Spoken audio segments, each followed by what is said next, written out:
You are listening to the Final Say Radio Show, a Rappaport Media production, with your host Brett Rappaport and co-host John Rappaport.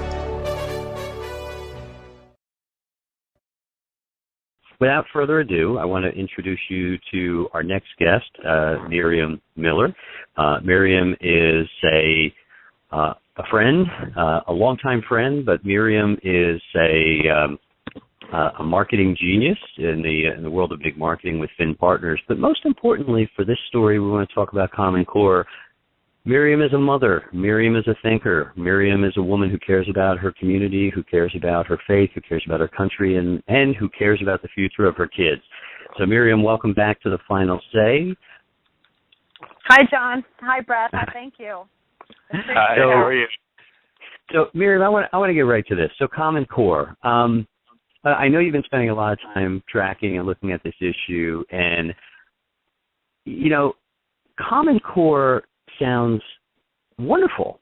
A lot like a healthcare law that sounds like it'll be cheaper and better, right? But that's right. And let me just say, if I just came down to the planet yesterday and I had no idea about right, left, conservative, liberal politics, etc., and I simply looked at it from a perspective of, wait, the Bill and Melinda Gates Foundation, they're good people, right? They're behind it. It must be good. So if you would, please first, for our audience members who don't know a lot about Common Core, very simply, what is Common Core and why should we care? So that's a great first question. Common Core is, on its face, a set of standards, and the definition is from the Common Core website, a set of high-quality academic standards in mathematics and English language arts that outline what a student should know and be able to do at the end of each grade. So that's a direct quote from their website. So on the face of it, it sounds great. Who would object to standards, right? And who wouldn't want to make sure that their child is where they need to be at the end of each grade level? That's exactly why I asked the question. I mean, it sounds good. Wouldn't any parent want this? Sure. The challenge is once you start to get once you get past that definition, once you move past that definition and you really start to look at it, these are not simply standards. These are, and proponents would argue with me and say, this isn't a curriculum, but we can talk about that later. But the Common Core doesn't just say what each child should learn by the end of each grade. It says how each child should learn it. And there are right and wrong answers in terms of approaches to mathematics foundation, what levels of math should be taught at different times, how English language arts should be discussed, and what types of reading materials should be included, meaning literature versus instructional, what they call instructional or quote-unquote technical text. So the Common Core, in the name of supposed greater literacy, educational literacy, sacrifices individual control at the district level of education and individuality of teaching methods for each child. So it ignores the fact that every child learns differently. Now, that's actually huge because I can tell you just from my own experience with my own two children that they learn very different ways. So I worry about the structural side of this, how well it helps people, children to actually learn this simple process of learning. But I have two other issues that really concern me, and I wanted you to address them. One is that if we take away the decentralized ability for local districts to really control their education, and the funding and the processes and the levers are more centralized at the federal level, it seems to me this has two problems. One is it opens us up to a much higher level of politics in education than we already have. That's number one. And number two, if you look at the people who are in charge during the entire process of creating this, we're talking about the president and his minions and so forth, all of these people seem to come from a hard leftist background, and we've seen how socialist countries educate, or shall I say re-educate their children in a way that the state wants your child to learn, not in a way that their children to learn. Is that a legitimate concern that I raised, Miriam? Oh, it's beyond legitimate. So when we talk about losing local control, you actually opened up several issues. So when you talk about losing local control, that's exactly what we're doing. By accepting state standard, by each state, for each state who has accepted the Common Core standards, they have basically taken control of away from the local school board districts. The other thing that they have done is they've placed it into the hands. Now, the Common Core the Common Core standards are trademarked by the private corporations that was primarily funded by the Gates Foundation to develop these standards. They were developed behind closed doors. They were developed without input from a single early childhood development specialist, and there are special problems with the K-3 curriculum, which, again, it's a whole other topic. And they cannot be changed. So when a state accepts those standards, they have to teach those standards, and they have to teach the kids how to do it within the way that they find acceptable. And then finally, the third issue is, and again, some would argue this, but we are definitely seeing there are all kinds of websites and Facebook pages popping up are really from all walks of life and all political affiliations up in arms about Common Core. And what we're seeing is there is, even though there are no social studies standards yet, there is political indoctrination and socialization being incorporated into our kids' curriculum. For example, firsthand, my first grade child, came home and told me that she learned that it's the job of the President of the United States to make sure the laws of this country are fair. And so I said, the last time I checked, that was not the President's job, and I would like to know what. And I actually we actually bought a civics book online, brought it home, and my husband is now teaching my first grade daughter about the Constitution and the Bill of Rights. It's amazing to me, Miriam. First off, I just think from the structural standpoint of this, right? Put yourself in the position of our founding fathers, who were. They weren't all Federalists, but there was a general Federalist tendency, right? Which meant the states that limited powers to the central body, and the states would basically own not only their own liberty, but they would collectively help to manage the central government, who had limited controls. Okay, so with that in mind, as an understanding of how this country was actually designed, we understand how politics over the generations has migrated to the opposite, all the powers at the central, and we're losing more and more local. And we're now doing this to education, but what strikes me is the federal government is essentially forcing states to pay people in states to take enormous local monies to give it to the feds. The feds then create these giant controlling bureaucracies, take a big slice of your pie, and then put strings attached in order to give you some percentage of your money back, and somehow we're supposed to think that makes sense. And we understand, I know you follow politics quite a bit as well, Miriam, and we all understand that politics is a left-right game, and facts are fuzzy things, that it occurs on both sides. But in education, I don't think facts are supposed to be fuzzy things, and to migrate this concept of facts are fuzzy things from politics to education, to me, is a big problem. And you saw an outrage just a couple of days ago where you now had a curriculum show up in California. Right, literally, this outrage came out during the Israel's between the Holocaust Remembrance Day and Israel's independence celebrations, and here we have school systems in California who are tasking children with trying to make an argument that the Holocaust was a hoax. Now, some might say that's an interesting. And that's not the only one. So they did that in the interest of. They did that in the interest of. They said, of persuasive thought.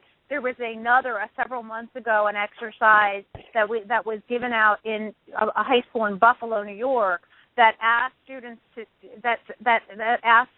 make themselves, to pretend they were a citizen in Nazi Germany, and that the teacher was a Nazi official, and that the students had to persuade the official that they were good Germans by making the argument that Jews were evil and the source of all the problems in their country.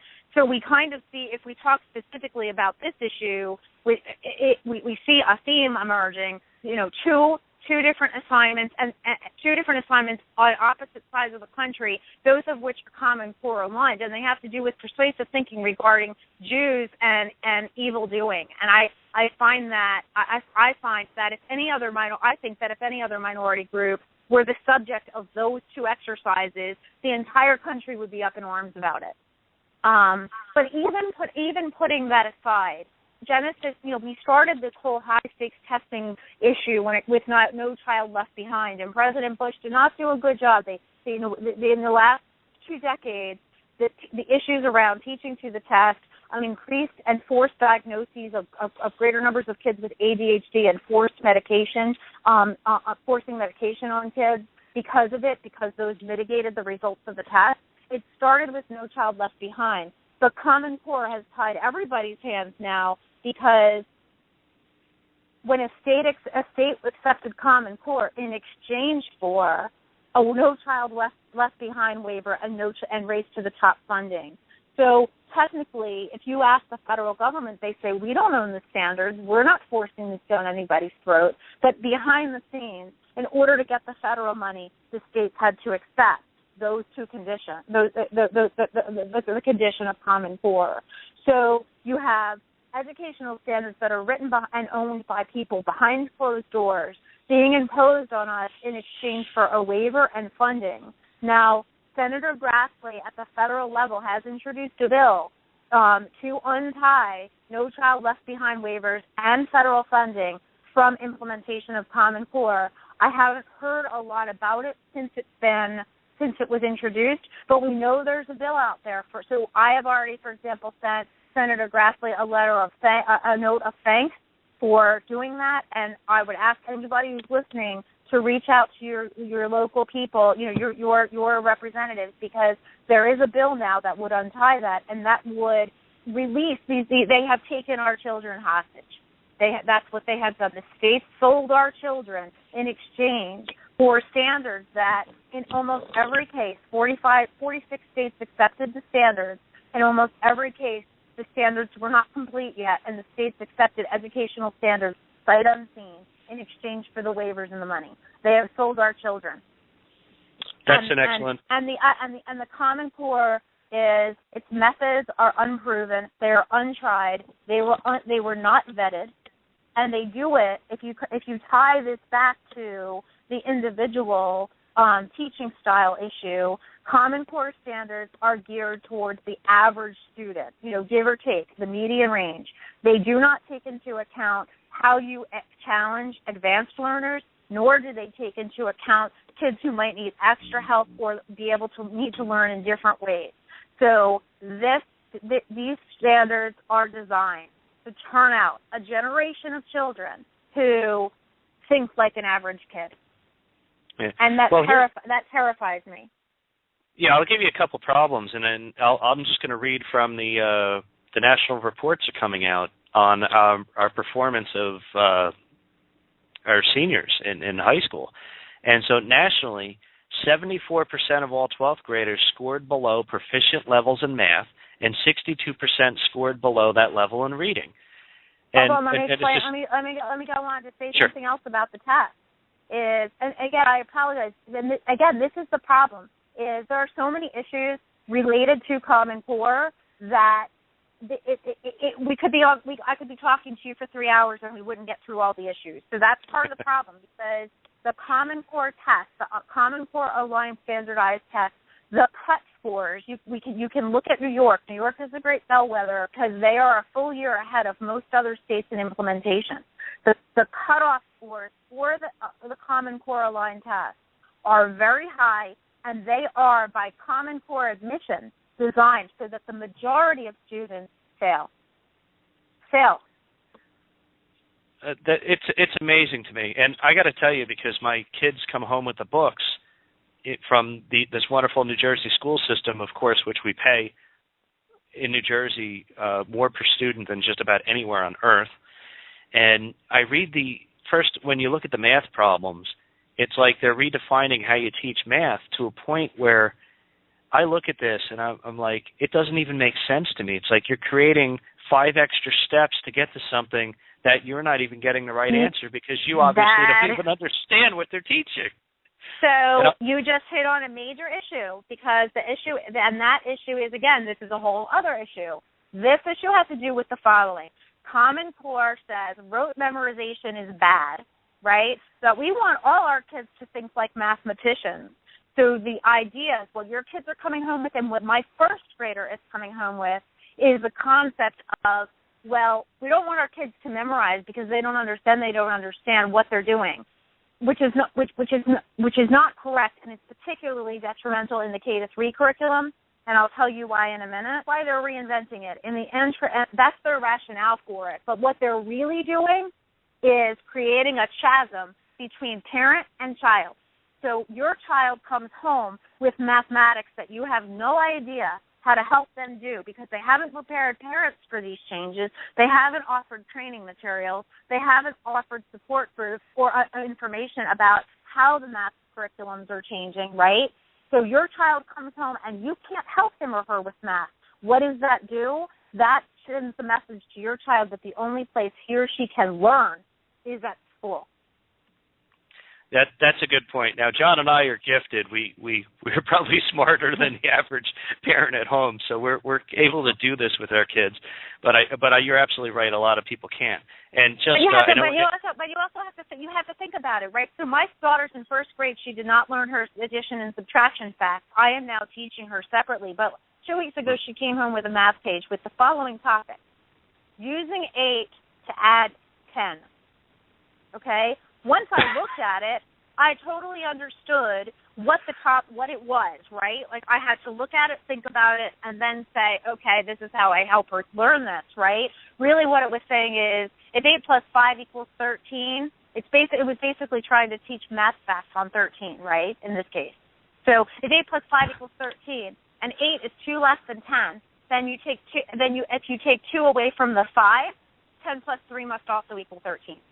Right? Now, there's 2 issues there.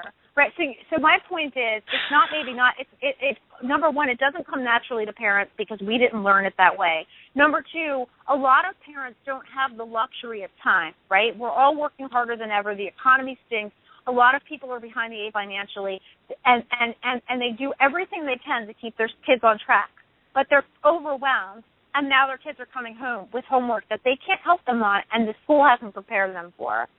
Mm-hmm. Now, this presents a specific challenge in the K-3 curriculum, and the reason why is it uses deductive reasoning and inference learning in place of rote memorization.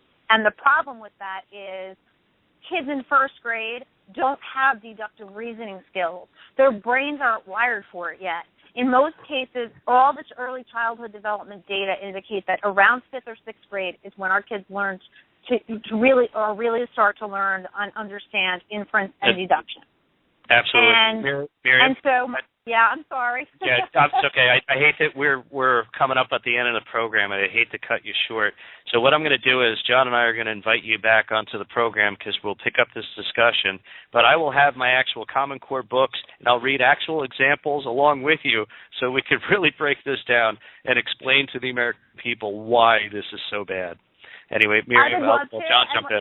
I would love the opportunity if we could find a proponent to get them on, too, because I think it's a great debate, and it's a debate that we need to be having across the country, and it is going on right now. There is a huge fight across this country from people everywhere. And that we could certainly do. John, go ahead and say goodbye. Anyway, Miriam, thanks so much for joining us today. Is there, real quick before we close out, is there a particular website or blog that you would suggest people follow on this issue? Yeah, there are a couple. One is it's a New York-based group, but they're very active in New York. Like I said, is a year ahead. On Facebook, it's called Choose to Refuse Common Core. And then also there's an educator named Diane Ravitch, and it's an educator blog, and they talk a lot about Common Core and its issues from an education professional standpoint. And I've learned a tremendous amount from that blog.